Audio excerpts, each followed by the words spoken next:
its march, and as the sun gathers strength, winter loosens its grip.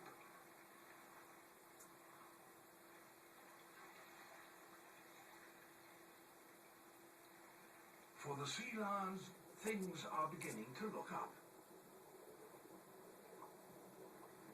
The sun is drawing life from the depths.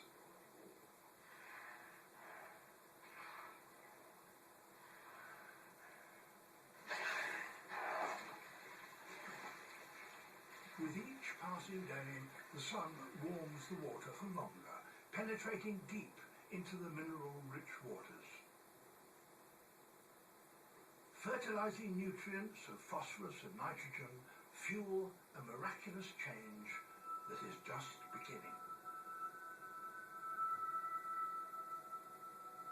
Empty seas start to come to life.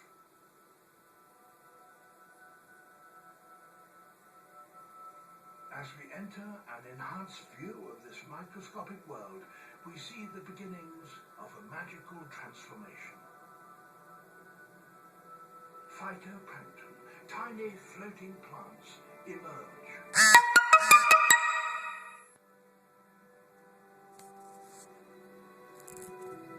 Each is scarcely bigger than a speck of dust. But together, these plankton will bloom in such immense numbers that they transform lifeless seas. And whether that will happen this year is yet to be determined.